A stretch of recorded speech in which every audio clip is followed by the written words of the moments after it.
우리 부부들 가운데 대부분은 서로 닮는 것 같아요. 얼굴 몇 가지 닮는 것 같습니다. 식성도 닮고 말투도 닮더라고요. 말투도 함께 지내고 살다 보면 닮는 것 같습니다. 우리 성도들도 함께 신앙생활하면서 서로 같아집니다. 오늘 똑같아진다 이 제목처럼 말이죠. 요즘에 결혼식 한다고 저한테 인사 오는 우리 예비 신혼 부부들 보니까 아니 살기도 전에 닮았어요.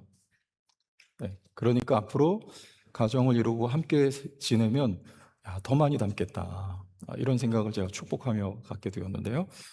우리 성도들도 서로 닮아가고 같아지는데 저는 여러분 신앙이 어쩜 이렇게 서로 같을까? 그 정도 차이는 있습니다만 그 본질 그리고 근본, 근원 뭐 이런 신앙에 꼭 있어야 될 것, 없으면 안 될 것, 이게 여러분 제 속에도 있고 여러분 이 자리에 나온 속에 있어요. 그러니까 시대 역사를 놓고 봤을 때도 여러분 성경에 나오는 인물들, 특히 시편을 보면 그 다윗의 고백이 나의 고백이 되어가는 것을 우리는 알 수 있어요.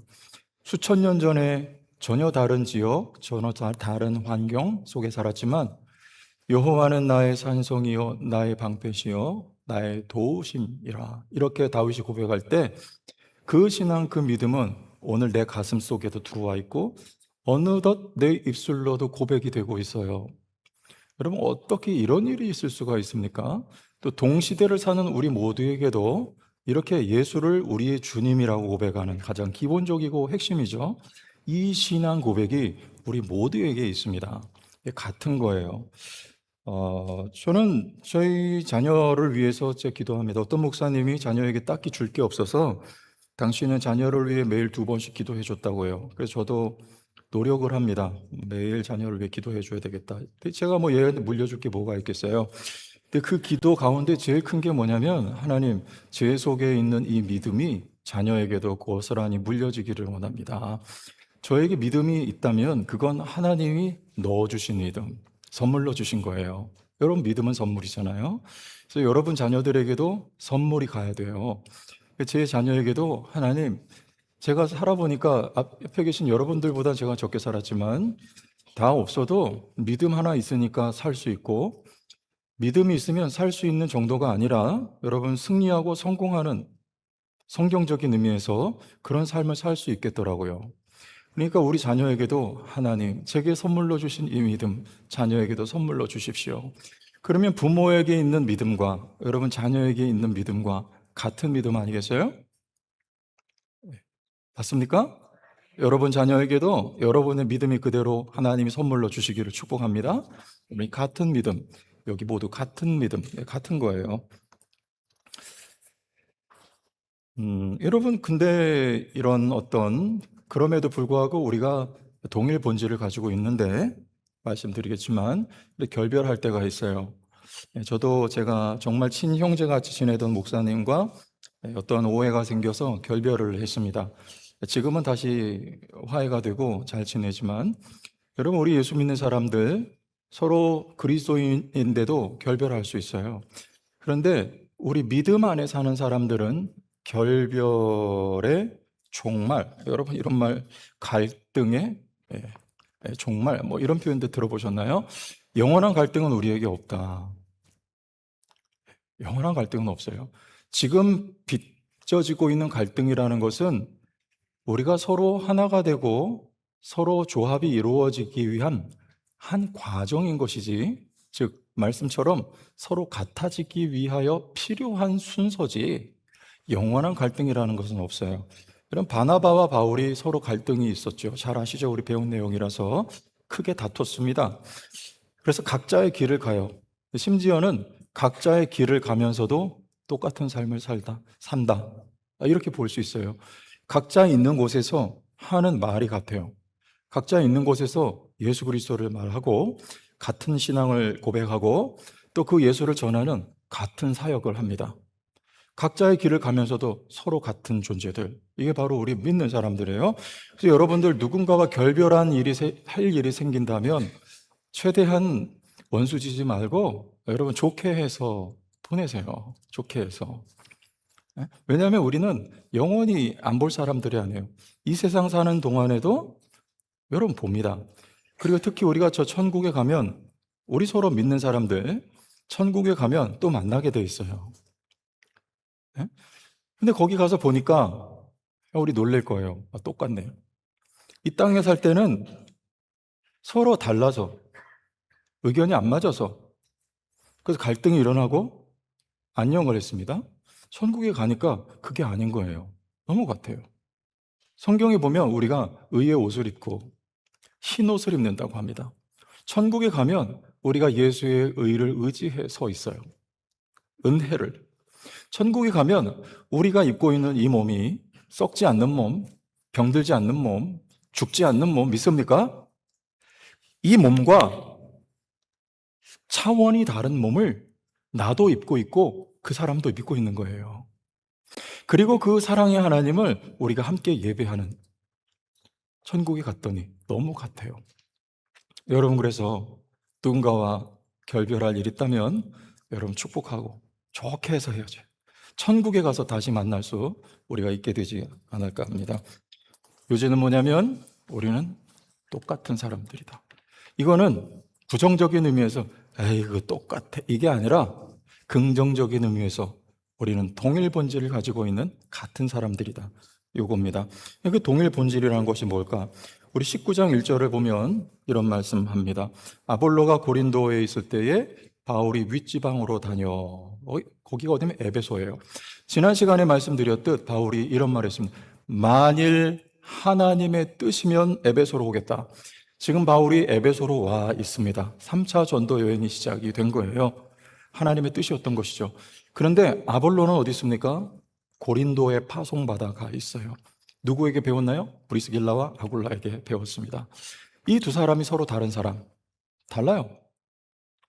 이 두 사람이 서로 다른 지역, 다릅니다. 그러나 누가는 사도행전 누가가 기록했죠. 지금 이 두 사람의 삶을 하나로 묶어요. 교회입니다. 서로 떨어져 있지만 여러분 제천에 감리교회가 있고 장로교회가 있어요. 제가 성시와 모임을 몇 번 나가면서 그 감리교 목사님들하고 제가 대화가 되겠어요, 안 되겠어요? 교제가 되겠어요, 안 되겠어요?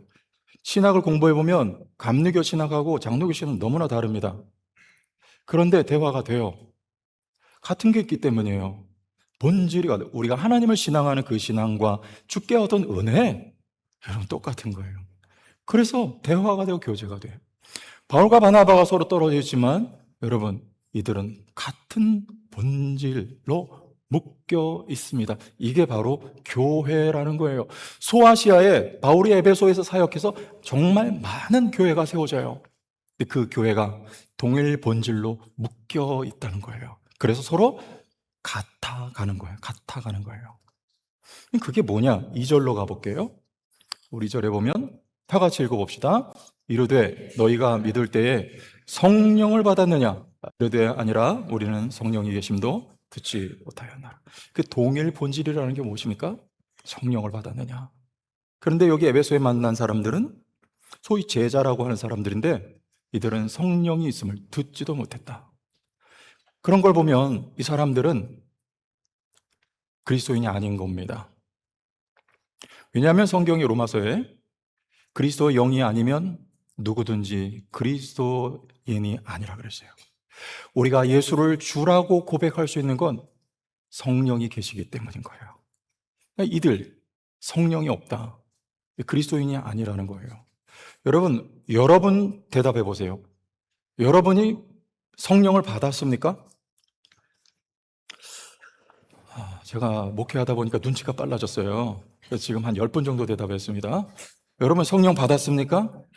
강요가 아니라 여러분의 진실한 고백을 듣고 싶은 거예요.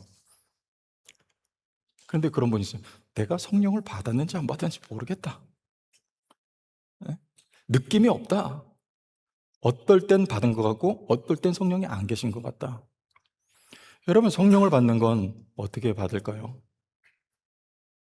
우리 말씀 보면 이렇게 봤습니다. 4절에서 6절을 가봐요. 바울이 이런 말씀했어요. 바울이 가로되 요한이 회개의 세를 베풀며 백성에게 말하되 내 뒤에 오시는 이를 믿으라 하였으니 곧 예수라. 그럼 바울이 지금 누굴 전합니까? 성령을 전합니까? 예수를 전합니까? 예수를 전해요. 성령을 전하지 않아요. 성령이시여 성령이시여 막 이런 분들 계신데 조금 우리가 생각을 해야 될 부분입니다.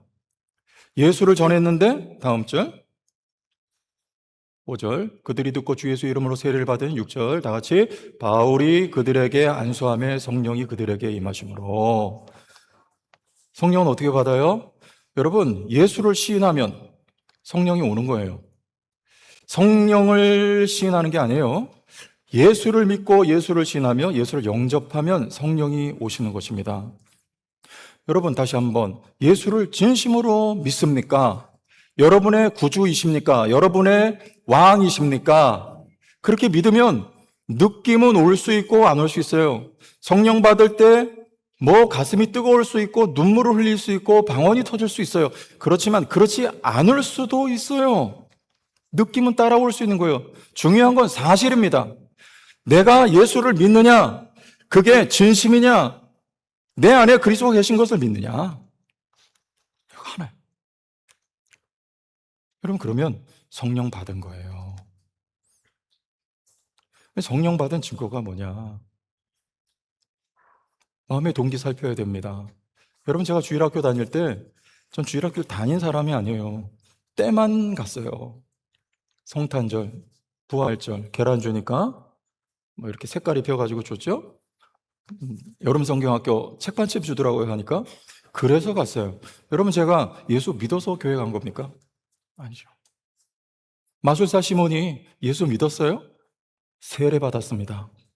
그런데 그 세례 받은 것은요, 마술사 자신보다 사도들이 더 고급한 수준의 기적을 일으켰어요. 그것을 자기도 얻기 위해서 사도들을 따랐던 거예요. 그래서 사도들이 사마리아에서 안수할 때 성령이 임하니까 돈을 들이면서 나에게도 이 기술을 얻게 해달라고, 자기의 인기와 그리고 돈 벌기 위해서 쉽게 말하면 세례를 받은 거예요. 여러분, 이 사람이 예수 믿은 사람입니까? 아닙니다. 우리가 교회에 많이 모이는 교회는 수만 명, 또 수십만 명이 모이지만 그 자리에 그 모이는 모든 분들이 다 예수를 믿는가? 우리는 조심스럽게 생각을 해봐야 됩니다. 어떤 동기에서 주 앞에 나오느냐? 바른 동기, 구속의 은혜와 사랑을 알아서, 혹은 믿고 싶은 마음이 들어서, 다는 모르지만, 그래서 주님 앞에 나와 예배하며 세례받고 믿음 생활한다면 그에게는 성령이 계신 거예요. 그리고 두 번째, 증거가 따라옵니다. 이런 증거예요. 우리 19절을 보면요, 이 예수를 믿은 마술사들이 자신들이 마술을 배우기 위해서 가지고 있었던 책을 다 가지고 나와서 불살라버려요.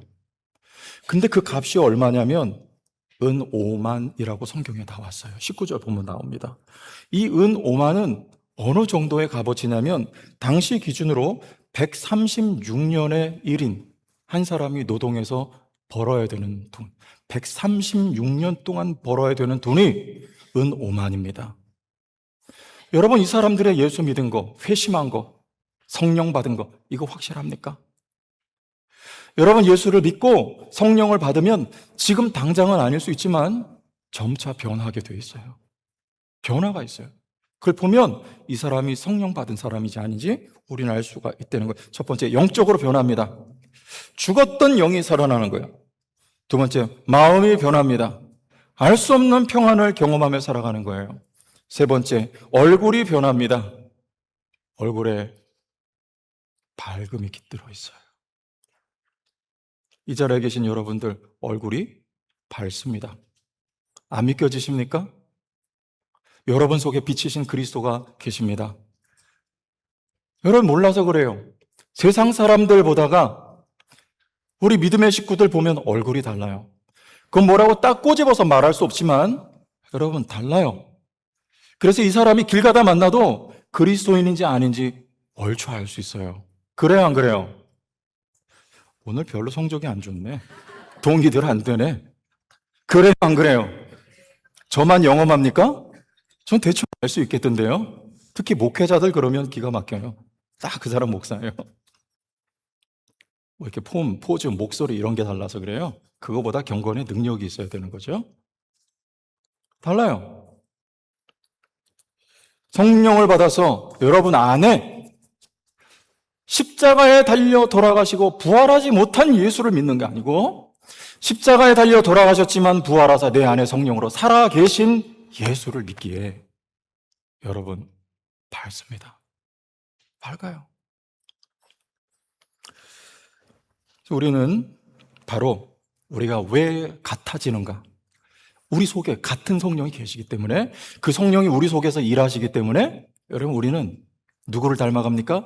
성령은 그리스도 예수의 영이다. 여러분 이거 신학적으로 확실해야 됩니다. 성령은 누구의 영이다? 그리스도 예수의 영이다. 그래서 우리가 성령을 받았으면 누구를 닮아간다? 예수와 닮아간다는 겁니다. 예수를 닮아가는 우리도 서로 똑같아져 가는 거예요. 닮게 되어 있어요. 자, 오늘 말씀 속에서 첫 번째 어떤 점이 같으냐? 아브라함이 본토 친척 아비 집을 떠납니다. 누구의 지시를 따라서? 하나님이 가라 하실 때 말씀을 쫓아가요. 갈 바를 알지 못하나 이끌려 갑니다. 여러분, 조카 롯은 자신이 길을 열어가요. 이끌려 가지 않아요. 큰 차이입니다. 뭐가 더 좋으냐? 이끌려가요. 빌립이 사마리아에서 복음을 전합니다. 에디오피아 내시에게. 그리고 나서 성경의 진술이 이래요. 빌립을 주의 영이 이끌어간지라. 그럼 성령 받은 이들은요, 이끌려가는 사람이에요. 누구에게? 성령에게 이끌려가는 사람이에요. 여러분, 우리 교회가 성령에게 이끌려가는 교회가 되기를 기도해 주시기 바랍니다. 이끌려가야 돼요. 여러분 가정과 여러분 개인의 인생이 성령께 이끌려가야 돼요. 우리 자녀들을 위해 기도할 때 성령께 이끌려가게 해달라고 여러분 기도해 주세요. 성령께 이끌려가야 돼요. 왜냐하면 이것이 하나님이 새로 세우신 질서라서입니다. 에베소서 1장 10절 제가 읽으면 하늘에 있는 것이나 땅에 있는 것이 다 그리스도 안에서 다 같이 뭐 되게? 통일되게 하려 하심이라. 하늘에 있는 것과 땅에 있는 것이 예수가 기준이 되어서 예수가 머리가 되어서 예수가 주권자가 되어서 예수가 근원과 본질이 되어서 다 하나가 되게 하려고. 여기서 통일이라는 말 속에 머리라는 단어가 들어있어요. 온 세상에 머리가 누구냐? 머리는 주권, 근원, 그리고 인도자. 머리가 인도하는 거예요. 성도 교회의 머리가 누구냐? 여러분 가정에 머리가 누구냐? 하나님이 누구를 머리로 세웠느냐? 자처에서 머리 되고 싶은 존재가 누구였냐면 바로 창세기 3장 15절에 여자의 후손이 뱀의 머리를 상하게 했습니다. 스스로 머리가 되고자 했던 존재가 바로 사탄이었어요. 그래서 아직도 공중의 권세를 잡고 놓지 않고 있습니다. 예수님 오실 때까지. 그런데 그 머리를 여자의 후손이 상하게 합니다. 그리고 그가 여자의 후손, 즉 예수가 머리로 다시 등극하십니다. 하나님은 이 세상의 질서를 그렇게 재편하셨어요. 그래서 우리 예수 믿고 성령 받은 성도들에게 이 거룩한 영적인 질서가 세워지기를 하나님이 기대하시는 것입니다. 우리는 머리 되신 성령님께 이끌려가는 인생이 되어야 되는 거예요. 믿으시면 아멘. 이끌려가야 돼요. 이스라엘 백성 행진할 때 맨 앞에 무엇이 있었어요? 언약궤가 있었죠. 그게 하나님이에요. 말하자면 하나님의 임재가 언약궤에 있었던 거예요. 이스라엘 백성들 요단강 건널 때 그럼 맨 앞에 제사장들이 언약궤를 짊어지고 요단강에 첫 발을 들이민 이들이 바로 그 제사장들 언약궤예요. 하나님께 이끌림을 받아 요단강을 무사하게 건너가는 거예요. 여리고성을 무너뜨릴 때 맨 앞에 언약궤가 자리에서 여리고성을 돌게 했어요. 그랬더니 여리고성이 무너지는 거예요. 이스라엘 백성들은 하나님의 이끌림을 받아 승리의 발걸음을 걸어갑니다. 여러분, 성령이 여러분 이끌기를 원하십니다. 여러분, 그 질서에 순응해가는 성도들이 되시기를 축복합니다. 우리의 훈련이 필요한 것입니다. 훈련이 필요해요. 어디서요? 그래, 광야에서 하나님 훈련시키셨어요. 광야는 여러 가지 우리 신앙적인 의미가 있어요. 그러나 오늘 본문 속에서 한 걸음도, 애굽에 있을 때는 주체적으로 살 수 있어요. 모든 게 다 구비되어 있기 때문에. 광야는 아무것도 없어요. 앞에 어떤 적이 나타날지 몰라요.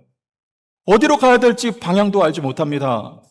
불과 구름으로 하나님이 인도하시지 않는다면, 이끌려가지 않는다면 한 걸음도 갈 수 없는 것이 바로 광야예요. 이스라엘 백성들을 왜 그쪽으로 몰아넣으셨느냐? 하나님이 그들을 훈련하시는 것입니다. 애굽에서 너희가 주체적으로 살았지만 이제 가나안 땅 들어가서는 너희가 그렇게 살면 안 된다. 이끌림 받아 살아야 된다. 매사 여호와께 여쭤봐야 된다. 인도받아야 된다. 여러분, 이게 우리 믿는 사람들에게 하나님이 다시 세우신 거룩한 질서이기 때문에 여러분, 성령께 반드시 이끌림 받으셔야 됩니다. 이끌림 받으셔야 돼요. 그런데 우리 마음 문이 선뜻 열리지 않는 이유가 있어요. 하나님께 인도를 받는다면 내가 원치 않는 곳으로 가게 하실까 봐. 내가 원치 않는 곳으로.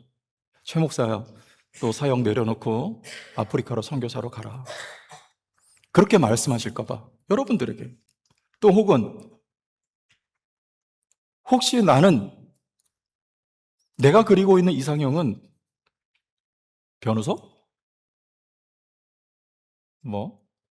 소지섭?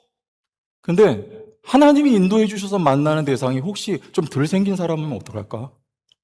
여러분, 이런 불안함이 있지 않아요? 그러나 다윗은 이렇게 말합니다. 시편 23편 잘 아시죠? 여호와는 나의 목자시니 부족함이 없고 나를 어디로 인도하세요?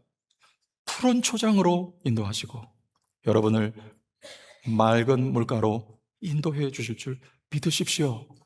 성령께 이끌려 가시길 바랍니다. 여러분의 가장 좋은 곳으로 인도해 주시는 하나님이십니다. 우리가 성령을 받았다면 누구나에게 다 해당되는 거룩한 질서가 우리 속에 세워져야 됩니다. 첫 번째, 우리는 성령께 이끌림 받아야 되는 거예요. 똑같아요. 두 번째는 우리 본문의 11절과 12절을 가봅니다. 사도행전 19장이었어요. 하나님이 바울의 손으로 희한한 능을 행하게. 무슨 능력입니까?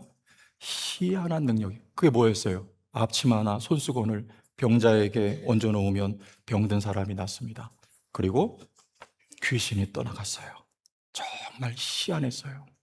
마치 12의 혈루증으로 앓던 여인이 예수님의 옷자락을 만질 때 그 혈루의 근원이 치료된 것처럼 사도 바울에게 그와 같은 똑같은 희한한 능력이 나타났습니다. 이건 누구의 능력이냐? 이 이야기 앞에 바울이 두란노 소원에서 2년 동안 말씀을 가르칩니다. 그 말씀의 내용은 예수를 전하는 거였어요. 너희가 십자가에 못 박아 죽인 그 예수가 하나님이며 하나님의 아들이며 너희의 구원자다. 이것을 전하자 그 말씀이 사실이다. 그 예수는 죽은 예수가 아니야. 지금 바울과 함께 하시며 살아 역사하시는 하나님이다. 바울이 그 전한 말씀을 증거하고 확증해 주기 위해서 이 희한한 능력이 나타난 거예요. 여러분, 능력은 아무 때나 나타나는 것이 아닙니다. 예수의 이름이 증거되는 곳에, 예수의 이름을 증거하는 인생에, 예수의 이름을 전하는 교회에 오늘도 희한한 능력이 나타나요. 왜? 예수는 살아계신 분이에요. 그 희한한 능력은 당시엔 초자연적인 이런 능력이었어요. 앞치마를 얹은 병이 나왔어요. 여러분, 실제로 우리나라에도 지금 이 시대 말고 조금만 한 몇십 년 거슬러 올라가면 참 이런 일들이 너무 많았어요. 현신의 권사님 같은 분들 아시는지 모르겠지만 정말 신유의 은사가 있었어요. 많은 죽을 병 들린 사람들을 기도하고 안수해서 살렸어요. 근데 지금은 너무나 이게 희미해져 가죠. 그렇다면 지금은 능력이 없는 건가? 아닙니다. 당시에는, 사도 바울 시대에는, 또 우리나라 복음이 들어올 때 초창기 때에는 너무나 우리 삶의 모든 기반이 갖춰져 있지 않을 때, 돈도 없습니다. 가난합니다. 의술도 떨어져요. 지금은 의술이 좋아서 신장병이 있어도 여러분 투석하며 살 수 있지, 3, 40년 전만 해도 돈이 없어서 신장병 걸리면 죽는 시대였습니다. 여러분, 그렇게 아무것도 없을 때 정말 살아계신 하나님이 기도할 때, 말씀을 믿을 때, 안수 받을 때 여러분 뜨거운 경험과 함께 초자연적인 능력이 일어났었어요. 그런데 지금은 그 초자연적인 능력은 점점 작아지고 대신 일반 은총도, 여러분 하나님의 은혜인 것을 믿으시나요? 우리가 살아갈 수 있도록 이스라엘 백성들이 가나안 땅 들어갔을 때 만나가 그때부터 그칩니다. 초자연적인 능력은 이제 작아지는 거예요. 대신 일반 은총 속에서 내가 농사를 지어서 일을 해서 땀 흘려서 먹고 살아갈 수 있게끔 만나가 없어도 하나님이 그렇게 일하셨다는 것을 우린 성경을 보고 알 수 있습니다. 그럼 지금 이 시대는 너무 풍성한 시대, 풍요로운 시대, 지금 우리 대한민국의 의술은 너무나 좋은 시대, 이것은 하나님이 우리나라에 주신 축복이요, 일반 은총, 하나님의 은혜라고 우리가 받아야 되는 것이죠. 하나님은 오늘도 그렇게 능력을 베푸시는데, 여러분 제가 한두 가지 이야기를 좀 해드릴게요. 그 경부고속도로 이렇게 여러분 다녀보신 분들 혹시 이런 광고 보셨습니까? Jesus loves you라고 영어로 써 있어요.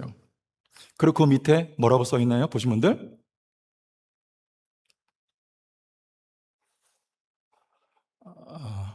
이 제천 서울 고속도로만 타고 다니시면 잘 안 보여요. 그게 경부고속도로 고려온단 보셨어요? 보셨어요? 안 보셨어요? 고려온단 못 보셨구나. 제가 오늘 영상 하나 가져오려고 했는데 그 고려온단 광고가 있고, 그 고려온단은 맨 밑에 조그맣게, 그리고 중앙에 Jesus loves you, 예수님은 당신을 사랑하십니다, 이렇게 써놓은 게 지금 20년째 유지되고 있어요. IMF 때, 외환위기 때 이 고려은단이 여기도 부도 위기가 있었어요. 여러분 그 난리통에 누가 은단 사 먹겠어요? 회사가 위기였어요. 그때도 그 광고할 때 그 광고 하나 하는데 수천만 원이 들어가니 20년, 30년 전에 우리가 이거 철수하자 광고. 근데 그때 회장이 한 말이 이거예요. 우리 회사가 없어질지라도 마지막까지 남겨둬야 될 건 저 광고야. 광고야. 여러분 회사가 어떻게 된지 아시죠? 20년 동안 이게 계속 서 있습니다. 지금도 몇 곳에. 그 말은 이 회사가 위기를 극복했고, 사람들이 말해요, 언론에서 희한하게, 신기하게 회사가 잘 된다, 알짜 기업이 됐다. 여러분 예수를 모르는 세상 사람들은 왜 이게 일반 은총에서 하나님이 일하시기 때문에 그래. 이럴 때는요 그게 그냥 우연처럼 느껴져요. 그냥 희한하다라는 말로밖에는 표현이 안 됩니다. 그러나 우리는 믿습니다. 예수 그리스도를 전하기를 원하고 예수 그리스도를 높이며 예수 그리스도를 전하는 일에 최우선의 가치를 두고 살아가는 교회나 기업이나 가정이나 개인은 하나님이 책임져 주십니다. 성령이 능력을 베푸시는 것입니다. 자연스럽게 성령께서 일하시는 거예요. 박영렬 목사님이라고, 이분 가수 출신인데요, 일기예보 아세요? 좋아 좋아라는 히트곡 남겼습니다. 이분의 예명은 나들이에요. 근데 이분이 부모님께 참 안 좋은 걸 물려받았는데 그 간염. 그럼 간염이 있는 분들은 간경화, 간암을 조심해야 되는 거예요.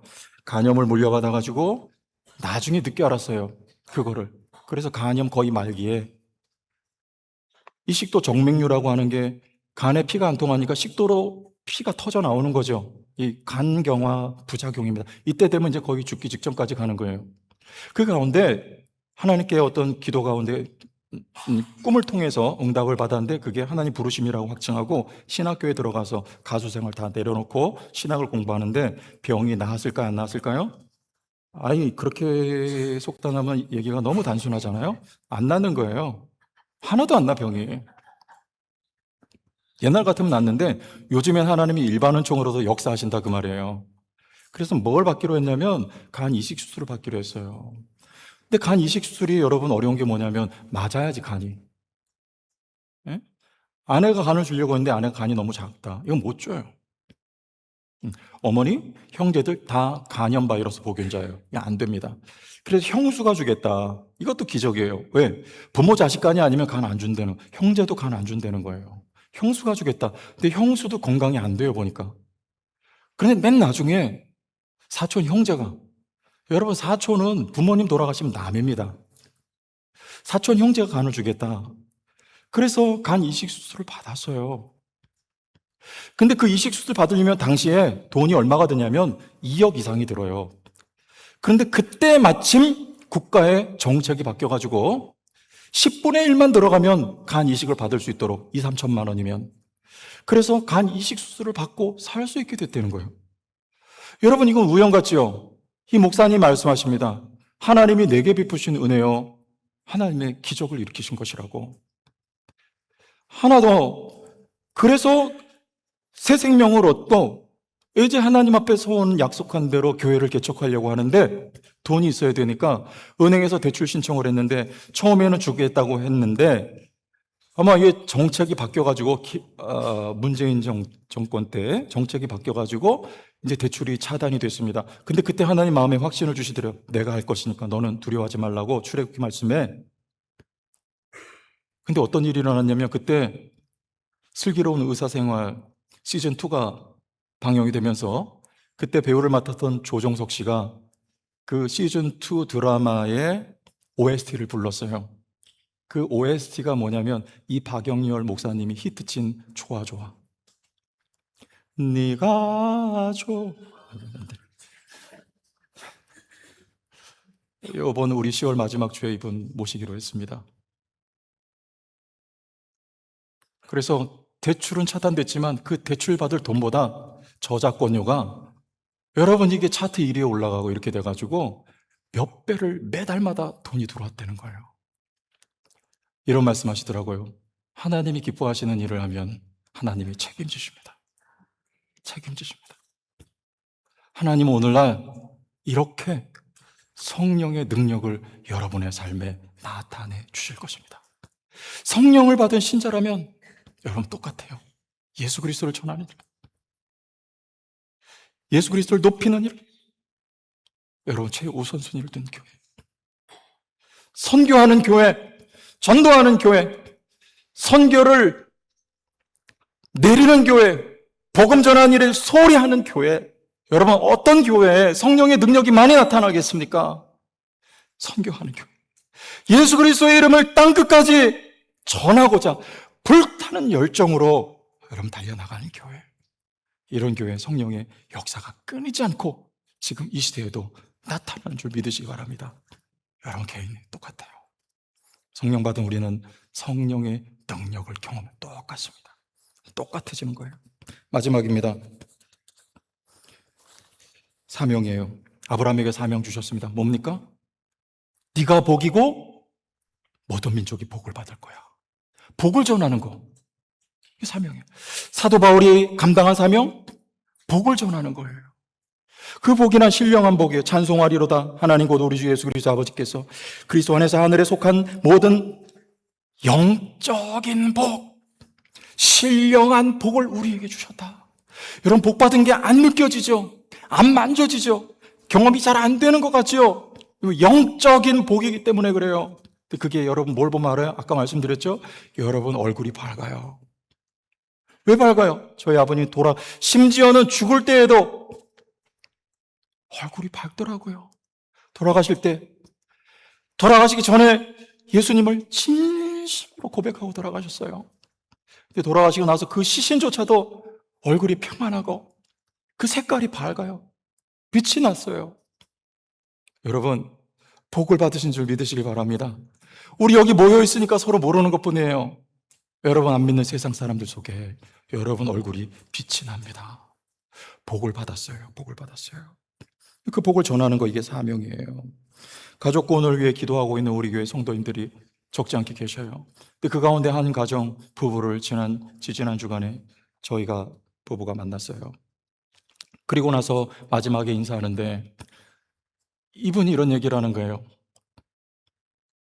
그 남편인데, 목사님, 어디서 만납시다? 교회에서 만납시다. 교회에서 한번 뵙죠. 이런 거예요.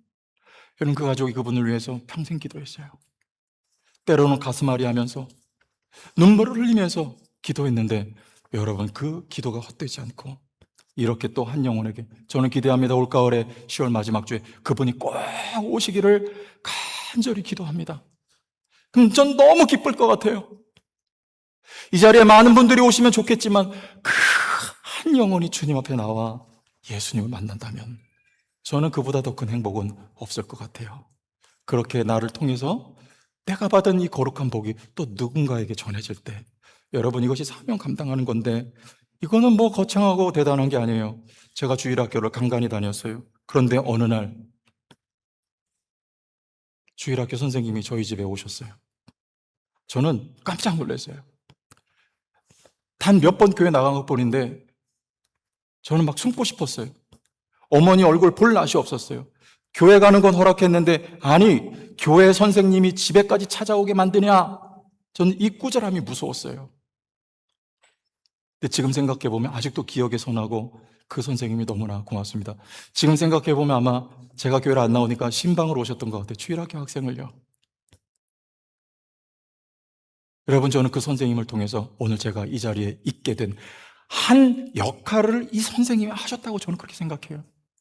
여러분, 화가가 그림을 한 작품을 그릴 때 작품에 따라 다르겠지만 붓터치 몇 번을 해야 그림이 완성이 될까요? 어떤 작품은 수만 번을 붓을 찍어야 작품이 완성이 돼요. 그 수만 번의 붓터치 가운데 한 번이 찍히지 않으면 그 작품은 미완성이 되는데, 여러분, 이 선생님은 그 한 번의 붓터치를 해서 하나님이 그림을 완성해 가실 때 그 완성도를 높게 만든 선생님이었다. 여러분, 누군가를 향한 여러분의 미소 한 모금이, 누군가를 향한 여러분의 따뜻한 마음의 표현이, 여러분의 그 작은 손과 발의 작은 여러분 목장에서 섬김이, VIP를 섬김이 사명을 감당하게 되는, 여러분 작은 여러분의 그 몸짓, 손짓, 언어를 통해서 여러분 하나님 나라의 작은 역할을 감당하게 되는 사명을 감당하게 되시기를 바랍니다. 왜냐하면 성령께서 그 일을 하고 싶어 하시기 때문에, 성령을 받으니라면 누구나 자기의 믿음의 분량만큼 사명을 감당하게 돼 있어요. 우리 속에 같은 성령이 계십니다. 여러분, 세 가지 기억하십시오. 성령의 이끌림 받아가시길 축복합니다. 성령의 능력을 경험하시기를 바랍니다. 크나 작으나 사명 감당했어. 이게 교회예요. 누구와 같아갑니까? 기준이 예수예요. 성령은 그리스도의 영이요, 우리 날마다 그렇게 예수의 인격과 예수의 사역을 우리는 닮아가게 되어 있고, 그 예수를 기준하여서 성령을 받은 우리는 점점 같아져 가는, 하나가 되어가는 교회가 되기를 바랍니다. 거룩한 의미에서 하나가 되어야, 같아져야 거룩한 능력이 나오게 되어 있기 때문입니다.